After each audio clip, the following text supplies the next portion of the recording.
안녕하십니까. 오늘은 미국 국민 노예화에 대한 이야기를 좀 드리겠습니다.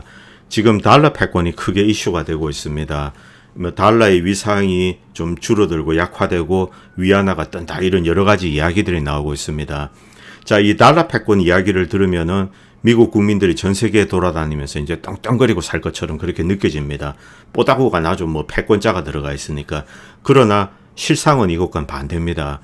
미국 국민들이 노예화 상태로 추락했는데 이 달러 패권이 주범일 수가 있습니다. 오늘은 여기에 대한 내용을 좀 말씀드리겠습니다. 자, 세계가 다극화가 된다, 다양화가 된다, 이런 현상이 진행되면 미국 국민들이 오히려 노예 상태에서 해방될 수 있습니다. 오늘은 이런 내용을 중심으로 방송을 진행하겠습니다. 미국 국민들이 이 방송을 많이 보시고 또 의견도 달아주셨으면 합니다. 1776년 건국 정신으로 돌아가야 된다. 먼저 다음 슬라이드를 보시기 바랍니다. 여러분들 다 아실 겁니다. 1776년 7월 4일 독립선언문입니다. 이 76년 7월 4일에 독립선언을 했습니다. 건국의 아버지들이 모여서 미국이란 나라를 어떤 형태로 디자인할 것인가, 이 설계도를 만든 거죠. 이날 독립한 것은 아닙니다. 결국 이제 뒤에 영국으로부터 최종적으로 독립을 하게 됩니다. 이 독립을 선언하고 그 다음에 또 전쟁을 계속하게 됩니다. 자, 이 독립선언문에 미국을 어떤 방식으로 만들 것인가, 이런 내용들이 구체적으로 담겨져 있습니다. 그런데 이 독립선언문 안에 담겨진 내용에 모든 건국의 아버지들이 동의한 것은 아닙니다. 이 미국이란 국가를 어떤 국가로 만들 것인가, 이것을 두고 첨예한 긴장이 있었습니다. 그리고 이 대립되는 세력들이 있었습니다. 이 1776년 이미지를 떠서 이제 트럼프 대통령에게 많이 이제 붙입니다. 그리고 트럼프 대통령이 새로운 건국을 향해서 이런 이야기를 합니다. 언뜻 봐서는 이것은 풍자 혹은 조크 같이 들려집니다. 그런데 이 트럼프가 주창하는 마가이즘이 어떤 면에서는 1776년의 이 독립 정신과 유사한 면이 많습니다. 지금 현재 미국은 이 1776년 건국의 아버지들이 생각했던 그 미국과는 굉장히 거리가 있습니다. 거의 괴물로 이제 변한 상태입니다. 그럼 본론으로 들어가겠습니다. 현재 미국은 1776년 건국의 아버지들이 꿈꿨던 미국과는 전혀 다른 모습으로 그들이 끔찍스럽게 혐오했던 유럽의 제국주의에 기형적인 사생활이 지나지 않는다. 초기 이주민들이 꿈꿨던 미국은 개인의 종교적인 자유, 일을 할 수 있는 권리와 자유, 이를 통해 만들어진 재산의 소유권의 완전한 보장이며 국민의 이러한 권리를 어떠한 정부도 침해할 수 없는 공동체를 만드는 것이었다. 단순히 영국의 식민정책에 반발해서 독립한 것이 아니라 구대륙의 억압적 요소가 제거되고 인간의 자유를 보장하는 새로운 공동체를 만들기 위해서 체제와 제도를 구상하고 이를 뒷받침하는 헌법을 만들어서 탄생한 나라가 미국입니다. 초기 건국의 아버지들의 정신을 추적하면 작은 정부와 기독교적 시민사회 중심의 국가를 만들어서 국제적인 의미에선 부패로 찌던 구대륙과의 어떤 단절된 고립주의적인 대외정책을 취하는 것입니다. 자, 미국이란 새로운 나라를 만듭니다. 그리고 어떤 면에서는 현대적인 표현으로 고립주의적인 대외정책을 취했다, 이렇게 표현할 수 있습니다. 당시 배를 타면 몇 달 만에 건너가기 때문에 고립주의라고 부를 것도 없습니다. 유럽이랑은 필요한 교육만 하고 미국에서 새로운 나라를 만들자, 이런 정신으로 이제 이 국가를 만들었습니다.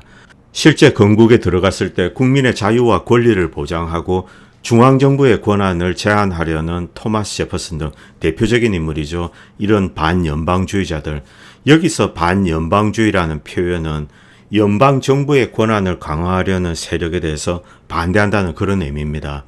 이들과 반해서 새로운 나라를 소수의 상공인들을 위한 나라로 만들려는 공화주의자들이 있었습니다. 이들 공화주의자 안에는 여러 가지 이제 세력들이 있습니다.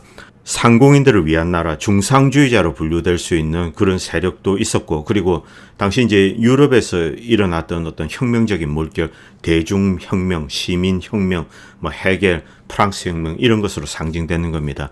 이런 혁명 정신을 받아서 어떤 공화주의적인 단단한 나라로 만들려고 하는 세력들이 있었습니다. 이런 세력들의 대립과 긴장 사이에서 미국이 탄생하게 됩니다. 이런 갈등이 심각해짐에 따라서 이를 절충하기 위해서 주와 연방의 권력을 분산하는 연방국가의 형태로 나라를 만들기로 합의를 합니다. 중요한 일, 실질적인 살림살이는 주정부에 다 맡겨버립니다. 뭐 버지니아주 그리고 예를 들면 위에 이제 뉴욕주 주정부들이 살림살이를 다 알아서 하고 그리고 별도의 연방정부를 만드는 거죠. 여기서 만들어진 연방정부의 권한은 대단히 작습니다. 지금 현재 미국 연방정부의 권한과 비교했을 때는 엄청나게 작은 권한을 가지게 됩니다. 이 역사적인 갈등은 결국 점점 더 고조되게 됩니다. 미국에 이제 11월가 발생하게 되는 거죠. 그리고 북부 이 링컨이 승리하게 되고 연방정부의 권한은 커지게 됩니다. 어떤 면에서는 현대적인 의미에서 미국이 탄생했다 그렇게 볼 수도 있습니다. 그러나 미국의 헌법과 미 국민들의 정신은 미국이 일방적으로 거대한 연방정부에 끌려다니는 것을 허락하지 않았습니다. 이 이후에도 긴장과 갈등은 지속적으로 이어졌습니다. 미국의 조세 시스템, 월남전까지의 이제 징병제, 연방기구의 확대되는 권한 등으로 미국 연방정부의 힘은 더욱더 강해지게 되는데 여기에 글로벌한 달러 패권이 독특한 요소로 작용하게 됩니다. 1913년 도입된 연방준비제도, Federal Reserve System입니다. 이 연방준비제도는 연방정부의 통화정책을 관장하고 재정정책을 지원하며 미국 내 금융기관의 안정성을 유지하기 위해서 감독과 규제, 기타 서비스를 제공하는 목적으로 만들어졌습니다. 그러나 페드의 도입으로 주정부를 무시하고 주정부 위에서 연방정부가 어떤 목적을 위해서 재정을 집행할 수 있는 중앙집중적 권한이 강화된 그런 국가로 이제 새롭게 태어나게 됩니다. 그리고 조세도 강화되게 됩니다. 국제적으로 지배적인 통화는 당시는 아니었습니다. 그러나 잠재력을 가지게 된 거죠. 땅덩어리도 크고 엄청난 이제 에너지 자원을 가지고 있습니다. 당시는 뭐 미국이 세계 최대 석유 생산 국가였습니다. 자, 그렇기 때문에 기축 통화가 될 수 있는 잠재력을 가진 상태로 미국이 이제 바뀌게 되는 겁니다. 결국 2차 대전을 거치고 그 이전에 이제 기축 통화국인 영국의 지위를 물려받게 됩니다. 영국 파운드와의 지위를 물려받은 미국 달러는 세계 기축 통화로서 자리를 잡게 됩니다. 이런 지위는 거꾸로 미국 내 정치 시스템에도 막대한 영향을 끼치게 됩니다. 미국 돈이 바깥에 나가서 세계 기축 통화로 자리를 잡았습니다. 미국 연방정부의 권한이 더욱더 강해졌습니다. 자, 다시 미국 내부로 오겠습니다. 미국 연방정부가 미국의 주정부 등 그리고 미국의 시민사회를 이렇게 억누르고 통제할 수 있는 권력이 더욱더 강화되었다는 겁니다. 이때 미국 연방정부의 권력이 무소불위의 수준까지 올라가게 됩니다. 미국 연방정부는 대외정책과 관련하여 일방적으로 정책을 결정할 수 있으며 재무부와 연준을 통해서 예산을 정하고 조달하고 또 정책을 집행하게 되었습니다. 여기서 가장 중요한 포인트는 미국의 대외정책이 미국 국민과 주정부의 의사와는 상관없이 연방정부 내 기구와 인사 그리고 연방의회에서 일방적으로 결정될 수 있다는 것입니다. 당시 냉전 상황과 핵에 대한 공포 그리고 대중 세뇌로 국민의 감시망을 벗어나 온갖 기괴하고 무모한 정책이 이어지게 됩니다. 곳곳에서 이제 전쟁, 내정, 간섭 이런 일들을 이제 미국 정부가 하게 됩니다. 그리고 새롭게 거대 권력을 쥐게 된 세력이 거대한 군산복합체입니다. 이것에 대해서는 아이젠하워 대통령이 직접 공개적으로 국민들에게 경고를 했습니다. 자, 당시 아이젠하워 대통령은 이 2차 대전을 승리로 이끌고 그리고 한국전을 이제 종전시켰습니다. 자, 그 이후에 이 성장하는 미국의 이제 군산복합체를 봤습니다. 너무나 비대해져서 이제 미국 대통령도 어떻게 통제할 수가 없는 겁니다. 그래서 대통령으로서 직접 미국 국민들에게 군산복합체에 대해서 경고를 했습니다. 이놈들이 언제 또 새로운 전쟁을 일으킬지 모른다. 아니나 다를까 미국은 계속 끝없는 전쟁을 이제 이어갔습니다. 소위 말하는 영원한 전쟁을 시작했습니다. 그런데 이 라오스, 캄보디아 그리고 결정적으로 베트남에서 참패를 맛보게 됩니다. 이 트라이앵글 수렁에 빠져서 미국은 참혹한 패배를 맛보게 됩니다. 베트남전에서 미국은 만여 대의 항공기를 잃었습니다.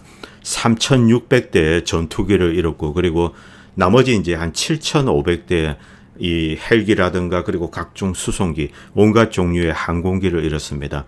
만여 대의 항공기를 잃고 엄청난 전비를 여기에 다 쏟아부었죠.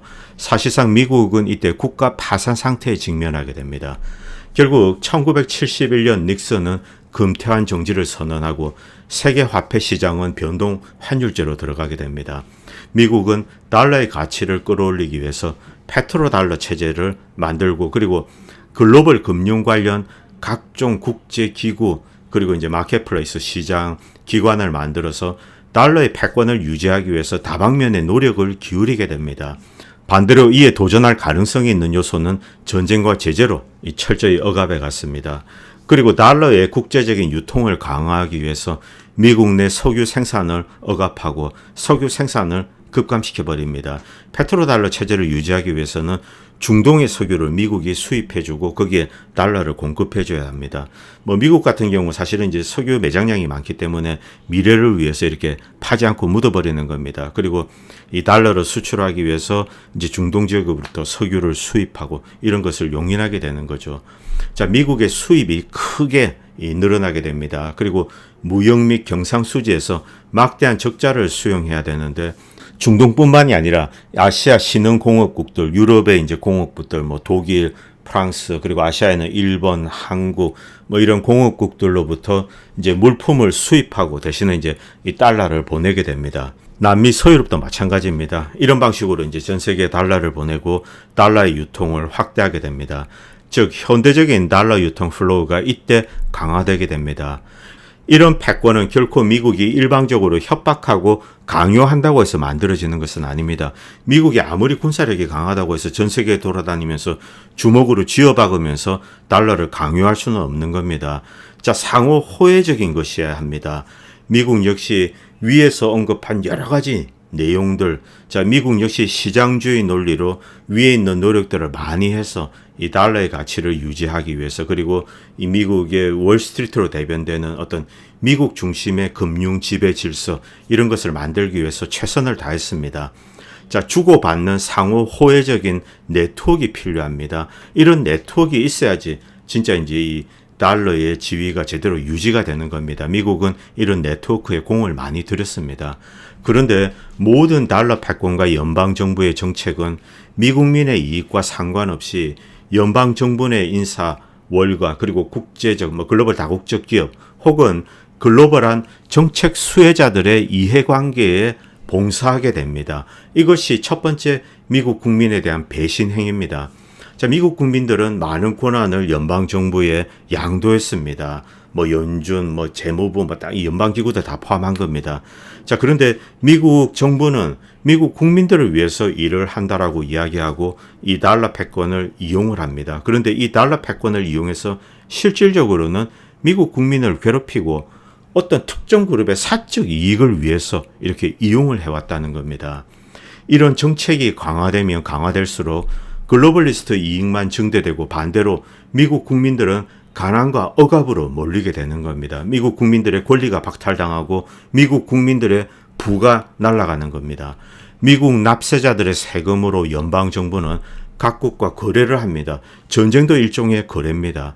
자, 이런 것을 하면서 이권을 주고 무역 적자를 수용하고 대신에 이제 미국 내에 있는 산업 설비를 해외로 이전하고 대신 타국이 어떤 반대급부를 제공합니다. 여러 가지 이권일 수도 있고 사업권일 수도 있습니다. 이런 반대급부는 월스트리트와 그리고 미국의 특정 엘리트 계급의 호주머니로 들어가게 됩니다.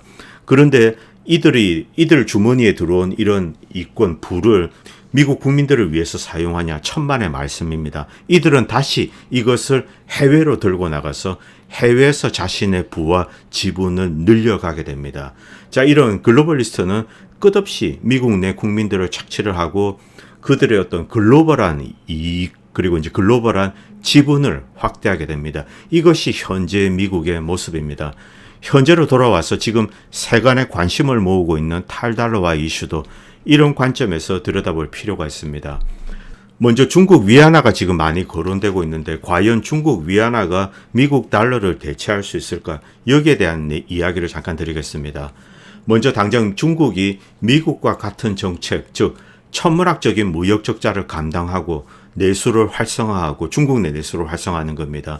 그리고 세계의 금융 자산의 파킹 장소 기능을 할 수 있는가라는 근원적인 질문을 던져야 합니다. 그럼 대답은 당연히 노입니다. 중국은 이를 감내할 중산층이 부족합니다. 막대한 소비를 감당할 부나 수요가 크지 않습니다. 인구는 많지만 미국만큼 많은 수요를 창출할 수는 없습니다. 그리고 중국 국채 역시 미국 국채를 대체할 수 없습니다. 중국 금융시장의 투명성은 없죠. 있더라도 좀 부족합니다. 그리고 통화 정책도 베일에 가려져 있고 자본시장은 폐쇄적이고 일방적입니다. 외국인의 주택 소유도 제한하고 있습니다. 기업 소유도 제한하고 있습니다. 그리고 툭하면 자본 통제를 합니다. 캐피탈 컨트롤을 합니다. 이런 나라가 미국을 대신한다는 것은 불가능합니다. 이것은 엄밀하게 금융 논리로 시장 논리로도 그렇습니다. 중국 위안화가 당장 미국 달러를 대체한다는 것, 그것은 상상하기 힘든 겁니다. 중국 위안화의 지위는 올라가고 있습니다. 무역 거래액 측면에서 그것은 맞습니다. 그러나 달러화의 기능을 대체하기는 아직까지 역부족이라는 겁니다. 중국은 한국, 일본과는 현재까지 마찬가지 입장입니다. 미국 내에서 만들어지는 거품에 가까운 거대한 수요, 이것에 의존하는 거죠. 수출한다는 뜻입니다. 미국에 수출을 해서 경제를 성장시키는 그런 특성을 띠고 있으며 단시일 내에 이를 벗어날 가능성은 현재로서는 없습니다. 여전히 국내적으로는 근검 절약과 저축을 중시하고 해외 수출을 해서 경제를 키우는 그런 구조에 머물러 있으며 내수 경제 비중이 큰 일본이나 독일조차 사실 이를 온전히 극복한 것은 아닙니다. 일본과 독일조차 이들 국가들은 내수 시장 큽니다. 그럼에도 불구하고 미국의 수출에 이제 많이 의존하고 있습니다. 이런 한계 때문에 당장 달러의 지위가 무너지진 않겠지만, 그러나 향후 10년, 20년에 걸쳐서 미국 달러의 지위를 위안화나 새롭게 만들어질 브릭스 공통화폐가 어느 정도 잠식한다는 것, 이것은 피할 수 없는 겁니다. 결국 이 현재 달러 지위의 약화는 연착륙하게 된다, 그런 이야기입니다. 그런데 이런 현실은 미국 국민들이 긍정적으로 받아들여야 한다는 겁니다. 저는 이런 현실을 대단히 반깁니다. 어떤 이유 때문에? 미국 국민들이 진정으로 해방될 수 있는 기회가 가질 수 있기 때문에 그런 겁니다. 첫 번째, 지금 미국 달러가 누리는 지위는 미국의 경제력에 비해서 너무 크다는 점입니다. 미국은 의도적으로 경쟁 화폐 가능성을 억누르고 잠재력을 억눌러 왔습니다. 이 미국 달러 패권을 유지해 왔는데 이를 위해서 미국 국민들을 철저히 희생시켜 왔습니다. 앞에서 이야기했듯이 이 달러 패권을 유지하기 위해서 미국은 엄청난 무역 수지 적자를 떠안아야 합니다. 막대한 세금으로 국민들을 쥐어짜고 천문학적 국방 예산과 대외 정책에 이 세금을 사용해 왔습니다. 무역 수지 적자를 만들기 위해서 미국 내 생산 능력을 끝없이 해외로 밀어내고 미국을 소비만 하는 공룡으로 개조해 왔습니다. 일은 하지 않고 그냥 와구와구 이제 먹어 삼키기만 하는 겁니다. 이는 미국 국민들의 근로 기회를 박탈하고 한계 상황에서 보조금에 의존하여 소비하는 무가치한 인간으로 미국 국민을 타락시켜 온 겁니다. 그래서 미국의 마약 중독자들이 길에 널려 있는 겁니다. 엘리트는 국민들에게 대외 정책과 군사 정책의 수혜자는 결국 국민들이라고 이렇게 선전을 하고 있습니다. 이는 새빨간 거짓말입니다. 대부분의 이익은 엘리트들의 글로벌한 사적 지분으로 전환되어 해외에 파킹되게 됩니다. 중국이나 홍콩, 중동 이런 데 이제 꼽을 쳐두는 겁니다. 그쪽에 숨겨두는 겁니다. 미국의 엘리트 세력이. 중국 내 공장에 지분이 있을 수가 있고, 물론 한국, 대만 이런 곳에 다 있을 수가 있는 겁니다. 미국에게 들어오는 것이 없습니다. 만약 그들이 만든 부를 미국으로 다시 가져왔다. 그 경우에 미국 내 천문학적인 재정 적자가 발생할 이유가 없습니다. 해외에서 엄청난 돈을 벌어서 미국에 가져오게 되면 또 미국 내에서 세금을 내야 됩니다. 그럼 재정 적자가 발생할 수가 없죠. 그러나 재정 적자는 천문학적으로 발생하고 있습니다. 이 뜻은 이 글로벌리스트가 번 돈들은 해외 그대로 이제 파킹해 둔다는 겁니다. 미국이 점점 공동화돼 가고 있는 겁니다. 그것을 상징적으로 말하는 것이 바로 이 러스트 벨트입니다. 미국의 이 미드웨스트 지역에 이제 이 공동화된 지역들, 디트로이트 이런 지역을 의미하는 겁니다. 두 번째, 그리고 달러 패권이 약화되면 미국 국민들에게 어떤 것이 좋은가? 달러 패권을 유지하기 위해서 미국이 짊어진 무역 수지 적자, 이 부담을 일본, 중국, 한국, 서유럽에 이제 떠넘길 수가 있는 겁니다. 떠넘긴다는 표현보다도 그들이 스스로 이제 떠안는 겁니다. 이는 글로벌 수요 증가로 이어지게 되는 겁니다. 미국을 제외하고 전 세계는 이제 이 근검 전략을 중요시하고 유럽 애들은 특히 이제 근검 전략을 많이 하죠. 자, 그리고 이 소비를 억제하고 미국으로 이렇게 계속 수출을 합니다. 그러나 이 달러 패권이 약화가 되게 된다면 더 이상 이것을 용인할 수가 없는 겁니다. 미국이 그것을 감내할 수가 없는 거죠. 그래서 각국은 스스로 이제 수요를 창출해야 된다는 겁니다. 결국 넓게 보면은 전 세계에서 수요가 살아나게 된다는 겁니다. 이것으로 인해서 미국 역시 수혜를 누리게 됩니다. 자, 미국 혼자 짊어졌던 잉여 생산품 소비를 세계 각국이 나누게 되는 겁니다. 미국의 대외 영향력은 축소될 수 있지만 미국 내 실질적인 경제가 개선되게 됩니다. 물론 미국 내 이제 제조업 투자를 다시 또 강화해야 되죠. 미국은 생산 시설을 다시 짓고 제조업을 활성화하고 그리고 제조업이 활성화되면은 중산층이 살아나게 되는 겁니다. 중산층이 살아나면 또 가정이 살아나게 되는 거죠. 마약 중독자들도 사라지게 되는 겁니다. 미국의 세계 패권은 조금 약화되고 축소가 되지만 미국 내부를 재건할 수 있는 기회를 얻게 된다는 겁니다. 달러의 세계적인 지배가 엄청난 특권이 아니라 이제 미국 경제에 엄청난 부담을 지우고 있다는 그것을 우리가 직시해야 된다는 겁니다.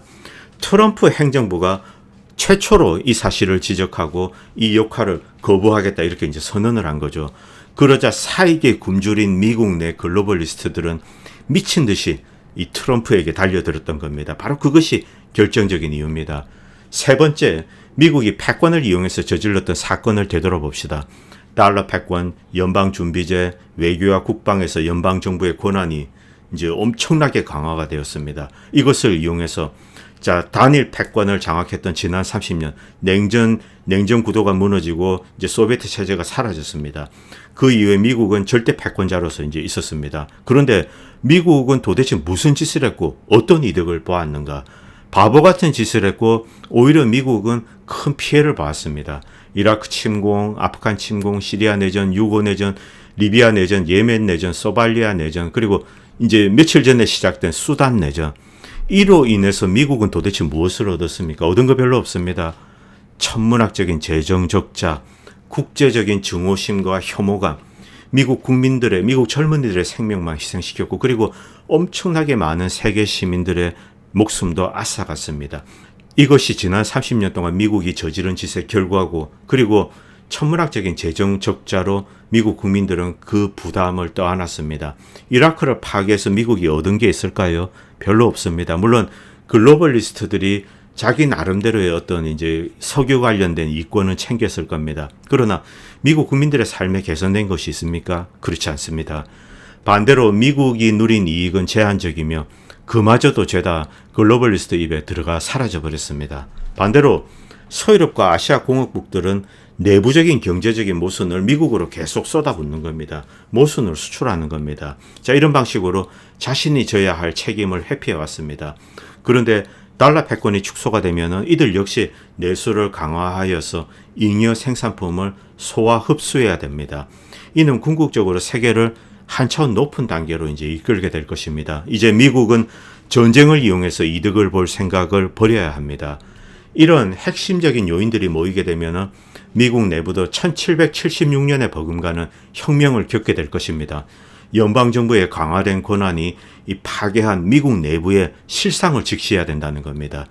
이들이 미국 국민들을 좀비화하기 위해서 만든 기괴한 리버럴 이데올로기, PC주의 이런 것들을 청산하고 1776년으로 다시 돌아가는 겁니다.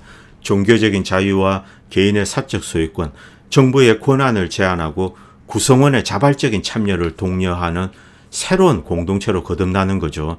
지금의 달러 패권은 미국의 과장된 경제력과 군사력이라는 허상이 기대고 있는 겁니다. 기본적으로 구라에 근거한 겁니다. 그리고 지금의 달러 패권을 구라에 기초한 미국의 허상의 군사력, 이것에 근거해서 이렇게 부풀립니다. 그것을 이용해서 이제 세계 돌아다니면서 글로벌리스트들은 이익을 취하고 또 그들에게 반대 급부를 주고 이런 방식으로 엘리트 세력끼리 야합해서 뭐 중국 같은 경우 중국의 상하이방, 미국의 글로벌리스트 세력 이들이 짝짝꿍 해가지고 중국의 인민들을 착취하고 미국 국민들을 착취하고 그들은 이제 부를 독점하면서 또 몰래 파킹하는 겁니다. 중국 놈들은 미국에 이제 부를 파킹하고 미국 애들은 중국의 지분으로 파킹하고 이런 식으로 이제 이 세탁을 하는 거죠. 아주 지독한 놈들입니다. 자, 이런 실체적인 무력함이 지금 드러나고 있습니다. 로우전에서 미국 군사력의 허상, 이 유럽의 나토의 군사력의 허상이 드러났습니다. 그리고 실제로 미국 경제력의 허상도 드러났습니다. 미국이 무지막지한 경제 이 제재를 가했는데 이게 전혀 먹히지가 않는 거죠. 여기서 전 세계가 이제 아하, 미국이 요것밖에 안 되구나, 이것을 깨달았다는 겁니다. 미국이 이것밖에 안 되는 것이 아니라 미국의 힘이 원래 그런 겁니다. 세계 인구의 5%, 세계 이 국토의 한 10몇 %를 차지하는 미국이 어떻게 세계를 지배할 수가 있습니까? 이것은 처음부터 망상이라는 겁니다. 이런 망상에 기초해서 온갖 허상의 어떤 패권이라든가 권한을 만들고 그것을 이용해서 글로벌리스트들끼리 자국 국민들을 이렇게 착취하면서 그들의 부를 불려온 게 지금의 어떤 지난 30년의 시스템입니다. 이 허상을 전 세계 각국이 깨달았다는 겁니다. 그래서 세계 각국은 미국 패권에 침을 뱉고 나름의 길을 모색하고 있는 겁니다. 미국 국민들은 이 사실을 받아들여야 한다는 겁니다. 미국은 캡틴 아메리카가 아닙니다. 미국은 자유의 수호자도 아니고 민주주의의 수호자도 더 이상 아닙니다. 이미 세계는 어느 정도 자유로워졌고 그리고 민주주의도 정착되어 있습니다. 물론 세계 곳곳에 독재 국가도 있고 모순도 있습니다. 그러나 그런 모든 문제를 미국이 바로 해결할 수는 없는 겁니다. 자, 어느 정도 자유화가 됐는데, 자, 러시아에 가가지고, 야, 푸틴 독재자, 자유와 민주주의를 갖다 줄게, 이런 말이 통하지가 않는다는 거죠. 푸틴이 장기 집권을 하고 있지만 러시아는 이미 어느 정도 수준의 민주화에 도달하고 그리고 시장주의, 자본주의에 도달한 나라입니다. 여기 가서 자유민주주의 꺼내들고 너희들을 멸망시켜 버릴 거야, 이런 웃기는 소리 하지 마라, 이런 이야기만 듣는 거죠. 코미디 같은 시츄에이션입니다. 미국은 그런 힘이 없습니다. 냉전이 사라진 지금 자유와 민주주의라는 거짓 깃발을 흔들면서 미국의 힘을 악의 세력의 치부에 남용해 왔습니다. 이 역사를 이제 종결시켜야 한다는 겁니다. 미국의 패권이 축소되고 미국 달러의 이 지위가 약화되는 겁니다. 물론 이제 미국 달러의 가치도 밸류도 좀 떨어질 수 있습니다. 자, 미국 지금 환율이 1,300원 정도 됩니까? 원화 환율이. 그런데 이게 뭐 한 1,000원대에 근접할 수 있습니다. Why not?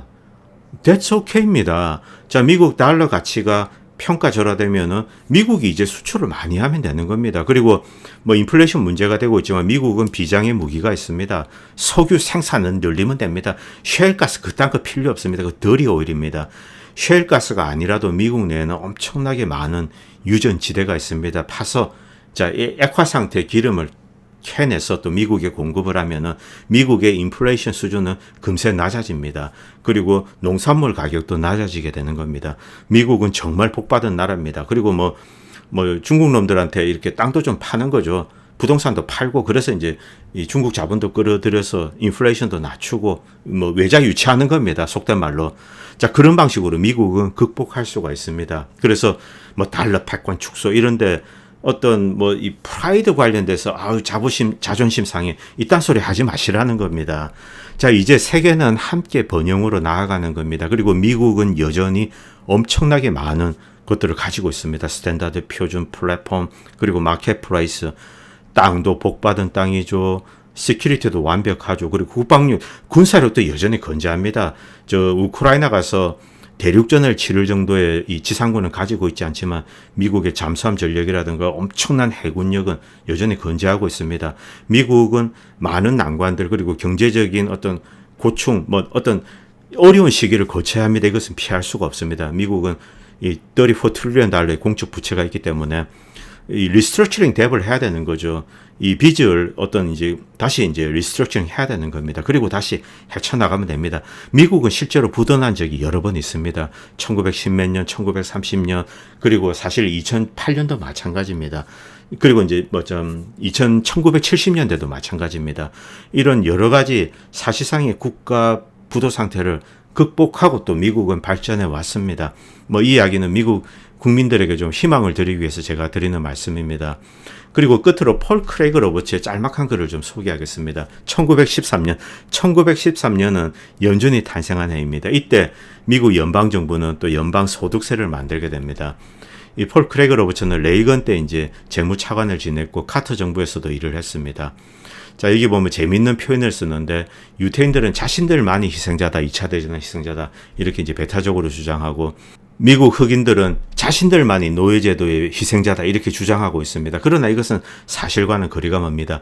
2차 대전 때 유태인보다도 더 많은 독일인과 러시아인들이 죽었습니다. 그리고 이 흑인 노예는 사실은 이 아프리카 내의 부족 전쟁에서 시작한 겁니다. 이것이 기원이죠. 그리고 아프리카의 어떤 부족이 이 노예를 미국에 판 겁니다. 여기서 이제 노예 무역이 사실상 시작된 겁니다.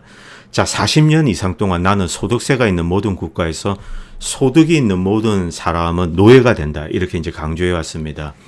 미국의 노예 제도는 1913년 연방 소득세와 함께 공식적으로 제도화되었다. 이렇게 비판하고 있습니다. 자, 이게 사실 미국 소득세 역사를 모르시는 분들은 과거 역사를 보면은 깜짝 놀라실 겁니다. 지미 카터 때 이 소득세율이 근로소득세율이 무려 50%에 육박했습니다. 그리고 투자 소득에 대해서는 무려 최고 세율이 70%였습니다. 100원을 벌면은 이 70원을 가져갔습니다. 이 정도의 무지막지한 소득세를 이제 지미 카터 때 때렸습니다. 그래서 농담 삼아 미국에서는 적게 벌면 벌수록 덜 노예가 된다 이런 이야기를 하고 있습니다. 돈을 적게 벌면 세금을 낼 이유가 없으니까 덜 노예화가 되는 거죠. 그러나 이것도 사실은 틀린 말입니다. 돈을 적게 벌면은 사실상 이 미국 정부의 복지에 의존하게 됩니다. 복지에 기생하는 거죠. 이건 역시 사실은 노예입니다. 준노예 상태죠. 자, 제가 이 폴 크레이그 로버츠의 짧은 글을 인용한 이유는 이 연방정부의 권한이 강화되고 이 연방정부의 국민들이 많은 것을 양도하게 되면, 즉 뭐 세금이라든가 병력 이런 것으로 이제 이 부역하게 되면은 그때 이제 연방정부는 그것을 다시 국민들에게 돌려줘야 합니다. 국민들이 그 수혜자가 되어야 합니다. 그런데 미국은 그렇지가 않습니다. 왜 미국이 그렇지가 않을까? 미국이 그렇지 않은 결정적인 이유는 이 미국의 글로벌리스트들이 사실은 이 미국 전국을 주도하고 있습니다. 이 카발 세력들. 이들이 미국 연방 정치권을 완전히 장악하고 있는 겁니다. 연방 기구도 마찬가지입니다. 뭐 FBI, 재무부, CIA 말할 것도 없습니다. 펜타곤도 마찬가지입니다. 자, 이들이 미국 국민들의 고열을 짜서 만든 세금, 그리고 미국 국민들, 미국의 아름다운 젊은이들의 피, 생명을 다른 목적을 위해서 악의 세력에 이 부역하기 위해서 갖다 바치는 겁니다. 그래서 여기 전쟁을 일으키고 미국 젊은이들을 갖다 바치고 희생시키고 이런 짓을 지난 30년 동안 반복하면서 이 글로벌리스트는 독특한 방식으로 자신들만의 제국을 건설해 왔습니다. 미국 일반 국민들의 눈에 보이지가 않습니다. 뭐 그것이 어렴풋이 비치는 곳이 있습니다. 뭐 월스트리트라든가 그리고 월드 이코노믹 포럼 뭐 그리고 아젠다도 있습니다. 뭐 이 ESG니 어쩌니 이런 데가 있는데 정확하게 미국 국민들의 눈에는 보이지가 않습니다. 그리고 미국의 어떤 텍세이션, 미국 텍스 시스템 안에도 보이지가 않는 겁니다.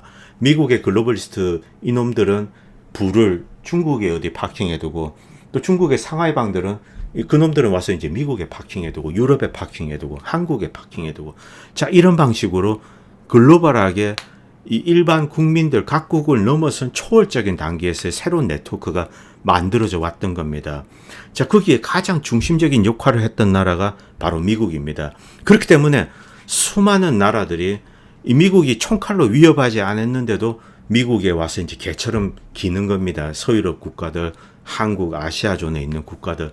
바로 이 비하인드에는 글로벌리스트의 이 어떤 독립적인 네트워크가 있기 때문에 그렇습니다. 이것은 한국 국민들의 이해와도 상관이 없습니다. 한국 글로벌리스트의 이익과 한국 국민들, 일반 국민들의 이해는 분리되어 있습니다. 미국 역시 마찬가지입니다. 여기서 가장 중요한 고리는 바로 미국의 연방정부입니다. 미국 연방정부 그리고 미국의 전 세계 산재에 있는 군사력 이런 모든 것들이 복합적으로 작용을 하는 겁니다. 그리고 이런 네트워크가 있습니다. 국제적인 네트워크가 있습니다. 미국이 바로 섰을 경우 미국이 국민들을 위한 국가로 뒤바뀌게 되면은 이 모든 이 네트워크가 무너지게 됩니다. 그리고 전 세계 각국들이 주권 국가로서 새롭게 모습을 탈바꿈하는 거죠. 주권 국가는 전쟁을 하지 않습니다.